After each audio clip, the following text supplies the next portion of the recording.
হরে কৃষ্ণ। 84 লক্ষ বার আমাদের জন্ম কেন হয়? আমরা 84 লক্ষ বার কেন জন্মগ্রহণ করি?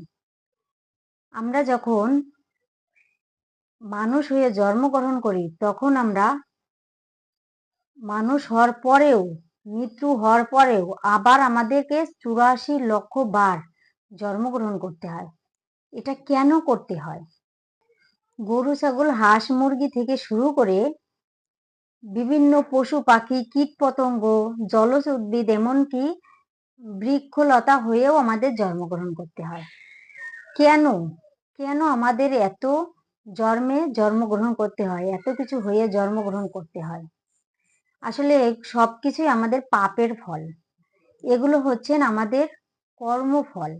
আমরা যে সমস্ত কর্ম করি তার ফল আমাদের ভোগ করতে হয়। আমরা যে সমস্ত পাপ করে আসছি বা আমরা এই মানব জন্ম পাওয়ার পরেও যে পাপগুলো করছি তার পরিপ্রেক্ষিতেই আমরা এই 84 লক্ষ জন্ম গ্রহণ করে থাকি। কি করলে আমাদের এই 84 লক্ষ জন্ম থেকে আমরা মুক্তি পাবো? আর কেনই বা এসব গ্রহণ করতে হয়?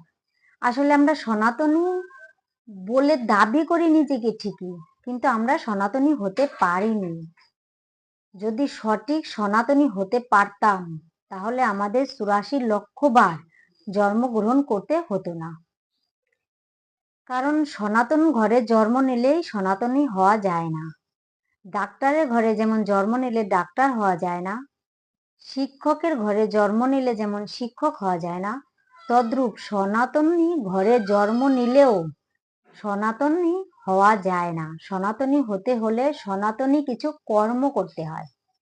সনাতনীর যে কর্মগুলো আছে ওটা অবশ্যই সকলকে পালন করতে হয়, তবেই আমরা সনাতনী হতে পারবো।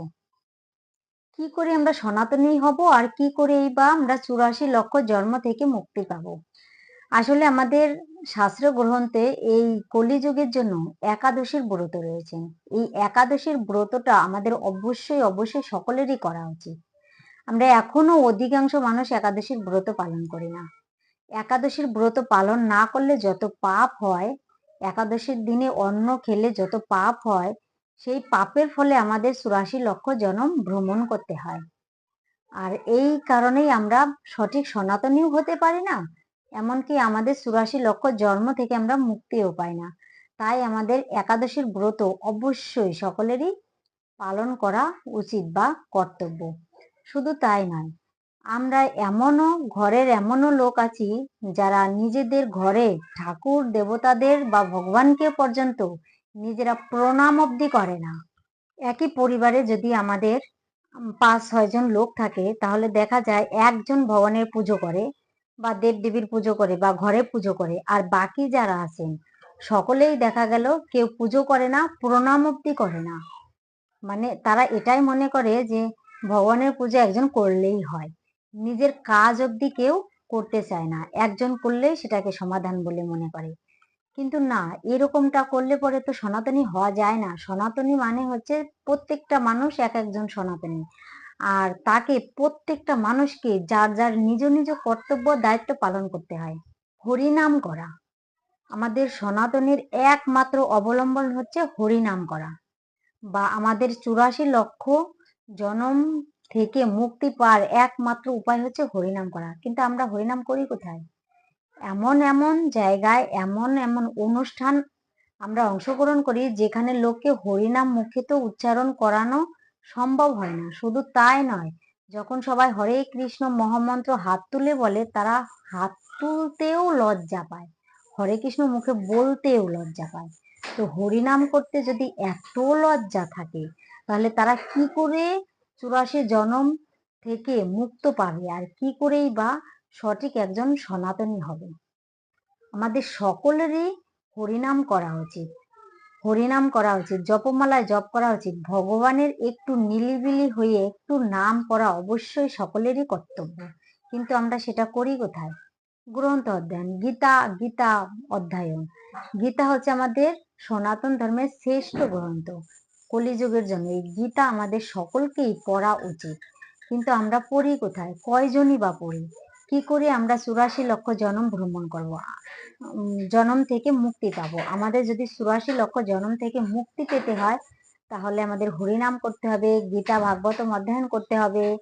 তারপরে আমাদের যে শাস্ত্র যে নিয়মগুলো আছে, একাদশীর ব্রত করা, এই যে যত নিয়মগুলো আছে, এগুলো অবশ্যই অবশ্যই সকলের পালন করা উচিত। তাছাড়া 84 লক্ষ জনম ভ্রমণ করতে গেলে আমাদের অনেক অনেক পাপ থেকে মুক্ত হতে হবে। আমরা তো এই কলিযুগে এত পাপ করছি যে সব সময় পাপে জড়িয়ে আছি। এখন এমন অবস্থা যে সকলেই নিরামিষ খেতে চায় না, সকলেই আমিষ আহার করে। এই আমিষ আহার মানে জীব হত্যা করা, এটা তো আমাদের একমাত্র বাধা। কিন্তু এটাই আমরা ছাড়তে পারছি না, কেউ ছাড়তে পারছে না। এটাই আমাদের একমাত্র অবলম্বন। এটা না খেলে বাঁচার মতো উপায়ই নেই। তাছাড়া পরনিন্দা পরচর্চা, আমরা একে অপরের পরনিন্দা করতে এত পছন্দ করি যে আমরা নিজেরা যে পাপে জড়িয়ে যাচ্ছি, এদিকে আমাদের কারো খেয়ালই থাকে না। এগুলো বন্ধ রাখতে হবে। পরনিন্দা পরচর্চা থেকে নিজেকে সবসময় মুক্ত করতে হবে। সত্য কথা বলা শিখতে হবে, মিথ্যা কথা বলা বন্ধ করতে হবে। এই সমস্ত পাপগুলো থেকে আমাদের একে অপরকে আস্তে আস্তে মুক্ত রাখতে হবে। তাছাড়া নেশা করা, কলিযুগে নেশার এমন একটা অবস্থা যে সকলেই প্রায় নেশা করে, অধিকাংশ মানুষই নেশা করে। নেশা করে, নেশা বলতে যে শুধুমাত্র মদ গাঁজা ইত্যাদি বোঝায় তা নয়। চা, পান, বিড়ি, সিগারেট, কফি এগুলোকেও নেশা বলে। চা পান করা, আজকাল তো এমন হয়ে গেছে যে কেউ চা না খেয়ে থাকতেই পারে না, এটাও তো নেশা। এর নেশায় সকলেই প্রায় জড়িত। এসব নেশা থেকে মুক্ত রাখতে হবে নিজেকে। যদি 84 লক্ষ জনম ভ্রমণ করতে না চাই, আমি সঠিক সনাতনী হয়ে বাঁচতে চাই, তাহলে আমাদেরকে এই সব কারণ থেকে নিজেকে সরিয়ে রাখতে হবে।